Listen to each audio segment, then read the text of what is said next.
Welcome to a special edition of What's Good Wednesdays.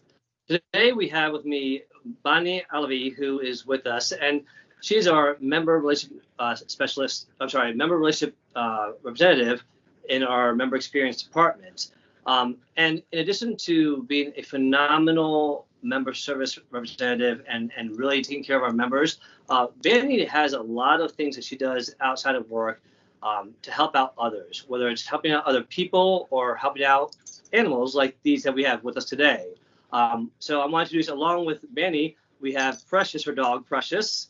And with me, I have Copper. And we want to talk a little bit about how important it is to, look out for our, animal friends that need rescue out there. And I think Bany has some great stories to share. So first of all, welcome, Bany. Thank you, Felipe. It's so great to be here.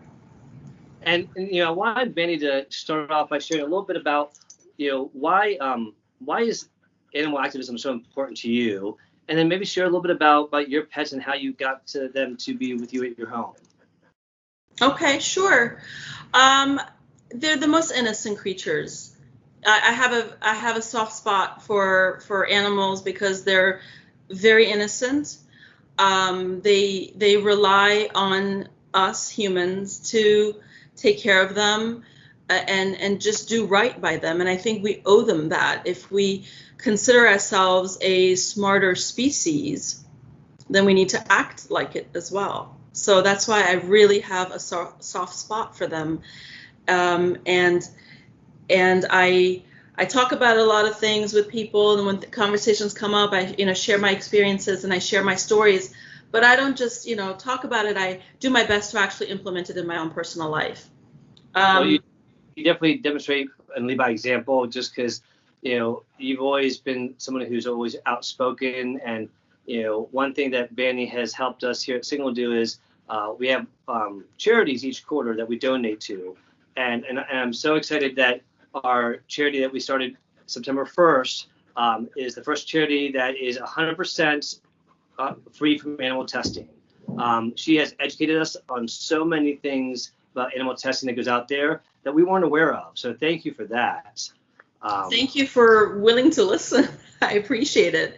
And I understand it. It's a change, and not everybody. People don't take change easily. Me included. It takes a while to be able to get out of your regular routine, or if you're always used to buying a certain item. It took me a while, and it's one of those things that once you get educated and you learn something, you can't unlearn it. So, you can't undo facts once you learn things. So I've kind of been, very mindful of that with animal testing and things like that. So I didn't know, somebody taught me. So I was like, let me share it with you guys. Paying it forward and passing it along to us. So can you talk to us a little bit about Precious there with you and how you came about adopting Precious or rescuing Precious? So a few years ago, there was a big animal rescue thing that we did. So I teamed up with a couple of friends and people that I knew in California. And I was here in DC, they were in California, and then had heard and had always known that for some reason some cities have a higher population of animals that are killed at shelters, because the turnaround in general is really high, unfortunately. If you don't adopt them out, they get euthanized, or they go into the gas chamber, or they get, there's different ways that they get killed. And they could be perfectly healthy, fine pets, such as Precious. But so within a few days, I raised money and flew to California and rescued 85 dogs that were about to be euthanized. Worked with a company, a nonprofit called START. They brought a team of volunteers, and they brought their van, or really big van, and we had crates and everything, and all this stuff was done in advance with paperwork and getting all the proper things in place so that we could go there and rescue all these dogs. And Precious was part of that group that got rescued. Precious was originally thrown out of a car on the 405 freeway in Los Angeles, and then the car that hit her is the person that took her to that shelter. This is East Valley in Van Nuys, California. They took her to that shelter, and the shelter could not operate on her leg because it's very costly, and they have so many dogs to take care of. So they were just able to cast up her leg and leave her there and hope that somebody would adopt her. Of course, nobody did. It got to the day that they were going to euthanize her. Happened to be the day that we arrived to rescue all these dogs. A friend of mine went to the back and grabbed Precious, who was already back there with her arms shaved. They were about to euthanize her. He grabbed her, brought her out. We put her on the list. We took her with us. She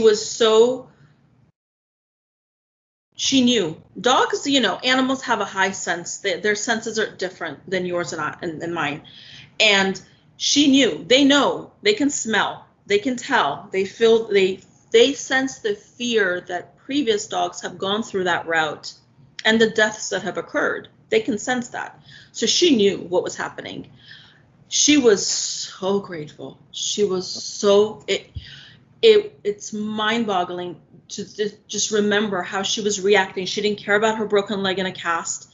She was grabbing our ankles and trying to hang on to us with her front paws. She was literally hanging on to our ankle. It was so heartbreaking. I cried a lot during that trip, but it was also so beautiful, just seeing how happy she was. And I kept telling her, you're safe, you're safe, you're safe. So we got her out with all these other dogs, and we drove from California all the way to Oregon, where all these dogs were going to go to 3 different phenomenal rescue groups, and they were going to get vetted and and prepped up, and then and sent out to be adopted. Precious, the rescue group, because of the number of dogs they have, they couldn't operate her leg. They were going to amputate her leg because it was fractured in 3 places, and she wasn't doing well in that regards. Last minute decision. I mean, I was not looking for another dog. We had other dogs, but we just decided to bring her back, adopt her, bring her back. My veterinarian did surgery on her leg, and we took her to physical therapy, and here we are. This all happened in 2011, and so here we are in 2020. And I've had a lot of dogs, Felipe, a lot of dogs my whole life. She is one of the greatest dogs I have ever come across. She's smart, she's obedient, she's crate trained, potty trained. She came everything trained. So I don't know what happened and why whoever it was trying to get rid of her, but nonetheless, I'm happy that she's mine. Well, it sounds like she got very lucky as well, attached to a wonderful owner and someone to rescue her. Now, you have another dog, Omid, I believe, that has a unique situation. Can you share a little bit about him? Yes. So Omid is, he was a rescue from the Middle East. So he was also hit by a car.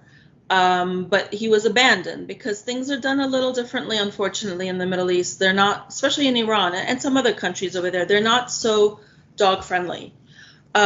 So he was abandoned, and throughout the time that he was in the streets, which was a couple of years, he was very abused. Somebody dragged him by his tail on a motorcycle. He's got a lot of knife wounds. You may not see it too well when I bring him close because I've treated them over the years with ointments and stuff. But he's paralyzed, so his back legs don't work. He walks in a wheelchair, but at home he scoots around. He's a German Shepherd mix. A rescue group brought him outside of Iran. They flew him to the U.S. A lady who sponsored to get him out. She lives in France. She named him Omid. Omid in Farsi means to have hope. And in honor of what she did for sponsoring him and paying to get him out of the country, I decided to keep the name, and it suits him. Come here, Omid. Omid, you Pisara. My dogs are multilingual. Hi, Pisara. So this is Omid. Oh. I don't know if you can see him too well. Hi, Omid.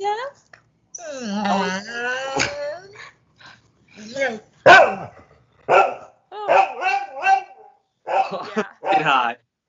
So how old is Omid? How old is Omid? So When he came to the U.S., the guess was he was about 5.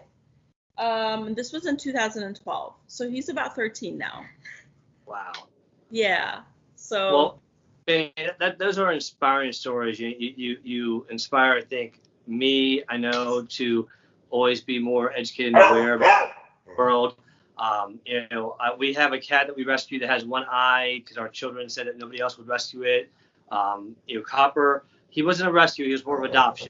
But people need to know how many animals out there that do have maybe disabilities or challenges that need rescue more than anybody. And I think, as far as other animals. So when you go out there to rescue an animal, please look at those ones that have a disability, might have a challenge, because they need homes too. And Bany, thank you for all you do, not just for Signal and our members, but for the community, all the animals in the world, and just for your family and friends. We appreciate you, and we Thank you, Felipe. Let me see if I can bring him up real quick. Copper.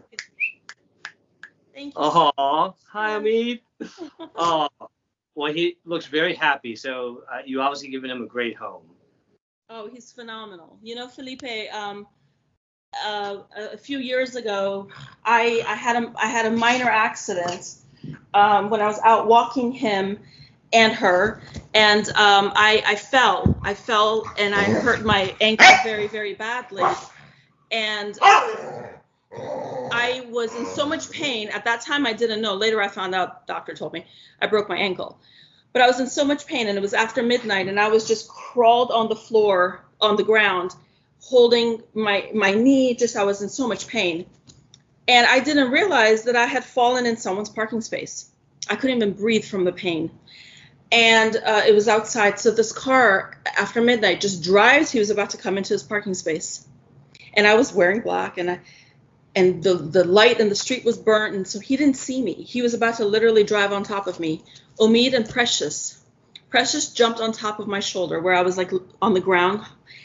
Omid ran towards the car. He was in his wheelchair. He just ran towards the car and started barking at the guy, and the guy stopped. Wow. So it's like I rescued them, and they've rescued me a number of times. That was just one example I wanted to share. Well, that's an amazing story, and on that note, thank you again for everything you do, and I hope that Omid and Precious continue to have a great long life, and it sounds like they have a great home. So thank you, and thank you there that is doing the same, helping out animals or helping out your family and friends. To continue doing that. We hope you have a wonderful day, and we'll see you next week.